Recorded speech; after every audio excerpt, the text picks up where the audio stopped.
Lalu letakkan plet Baik, besi ke tatakan Assalamualaikum untuk warahmatullahi dilakukan wabarakatuh. pemanasan. Perkenalkan, nama saya Altalarik Boskarul Saputra, kelas TM 2024G dengan NIM akhir 181. Baik, dengan ini saya akan memaparkan materi dan juga menjelaskan tentang analisis data dan juga uji coba konduktor, isolator, dan juga perambatan dengan matkul praktek fisika yang diampu oleh Bapak Saifuddin.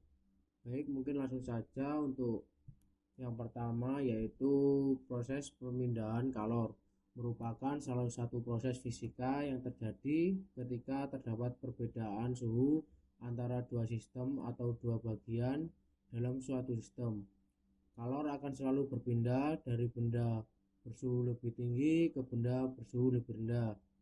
Dalam fisika, terdapat tiga mekanisme utama pemindahan kalor, yaitu konduksi, konveksi, dan radiasi.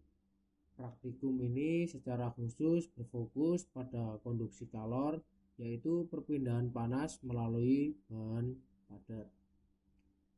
Laju perpindahan kalor secara konduksi dipengaruhi oleh beberapa faktor, yaitu konduktivitas, thermal bahan, luas permukaan penampung, perbedaan suhu antar ujung bahan, dan panjang atau ketebalan bahan. Persamaan yang digunakan untuk menghitung laju perpindahan kalor dengan rumus H kali K kali A kali delta T dibagi L, dengan yaitu H laju perpindahan kalor, K yaitu konduktivitas termal bahan, A yaitu luas penampang bahan, lalu delta T beda suhu antara dua sisi bahan, lalu L yaitu ketebalan bahan. Dalam praktikum ini dilakukan pengamatan terhadap laju perpindahan kalor pada beberapa bahan untuk mengetahui seberapa besar kemampuan bahan tersebut menghantarkan panas. Untuk mengetahui nilai konduktivitas termal di suatu bahan secara eksperimen dapat digunakan rumus turunan dari hukum Fourier, yaitu K kali Q kali L dibagi A dikali delta T dikali T, dengan hasil yang sama seperti tadi, yaitu H laju perpindahan kalor, K konduktivitas termal bahan, A luas penampang bahan, delta T beda suhu antara dua sisi bahan, L ketebalan bahan, dan untuk tambahannya yaitu Q kalor yang berpindah. Lalu untuk selanjutnya yaitu dalam rangka memahami lebih dalam bagaimana kedua jenis material ini bekerja dalam menghantarkan atau menghambat panas, dilakukan sebuah praktikum yang menguji efisiensi perpindahan kalor pada konduktor dan isolator dengan dua metode berbeda. Pada metode pertama digunakan es batu sebagai indikator perpindahan kalor, di mana es diletakkan pada permukaan material konduktor, dan isolator yang kemudian dipanaskan. Kecepatan mencairnya atau es itu memberikan gambaran seberapa cepat panas dapat menghantarkan energi es melalui media tersebut, seperti titik lelehnya. Yaitu untuk selanjutnya metode kedua dilakukan dengan memanaskan salah satu sisi dari material konduktor dan isolator, kemudian diamati seberapa cepat suhu mencapai sisi ujung lainnya pada rentang waktu tertentu. Hal ini bertujuan untuk melihat kecepatan rambat panas sepanjang material, yang juga merupakan indikator efisiensi perpindahan kalor secara konduksi. Melalui kedua metode ini, praktikum dapat memperoleh pemahaman yang lebih mendalam mengenai karakteristik masing-masing jenis bahan, serta menghubungkannya dengan konsep-konsep teori fisika mengenai konduksi kalor. Penelitian ini diharapkan tidak hanya memberikan pemahaman konseptual, tetapi juga keterampilan dan merancang menganalisis percobaan fisika secara sistematis.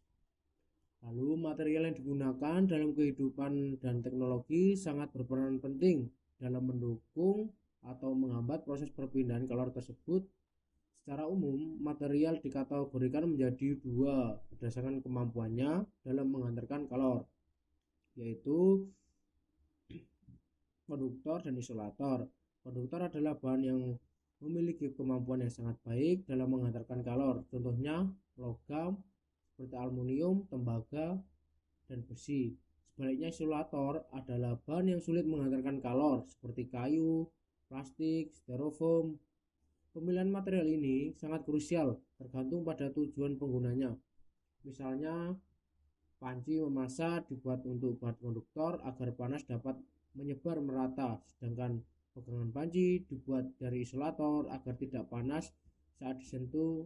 Kesimpulannya, dari hasil pengamatan dan perhitungan dapat disimpulkan bahwa seng berfungsi sebagai konduktor panas yang baik, sedangkan karet berperan sebagai isolator panas yang efektif. Nilai konduktivitas thermal dapat menjadi indikator utama dalam menilai efisiensi suatu bahan dalam menghantarkan panas.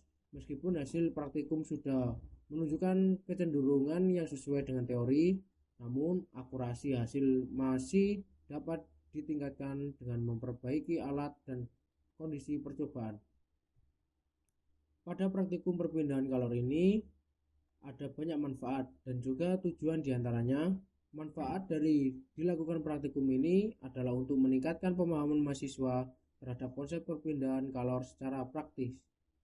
Selain itu, dapat mengenal lebih jauh tentang karakteristik bahan-bahan konduktor dan isolator serta aplikasinya dalam kehidupan sehari-hari. Praktikum ini juga melatih keterampilan berpikir kritis dan analitis dalam mengamati fenomena fisik, serta menumbuhkan kesadaran dan pentingnya pemilihan bahan dalam perancangan alat atau benda yang melibatkan perpindahan panas. Baik, mungkin itu saja. Untuk selanjutnya yaitu saya akan menjelaskan atau memperlihatkan proses konduktor dan isolator itu bekerja sebagai semestinya dan juga perambatan kalor. Untuk step pertama yaitu pengukuran panjang dan diameter es batu.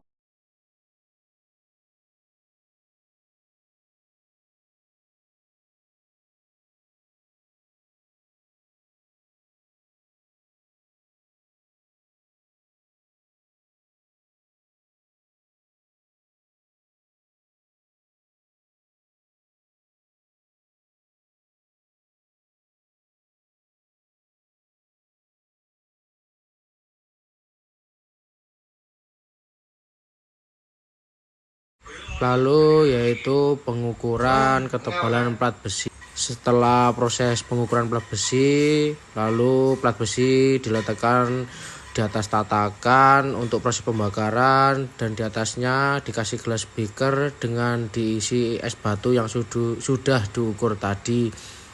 Lalu atasnya ditutup menggunakan seng supaya tidak ada rongga pengeluaran saat proses pemanasan. Lalu pemanasan yaitu dijeda dengan waktu sekitar 5 menit.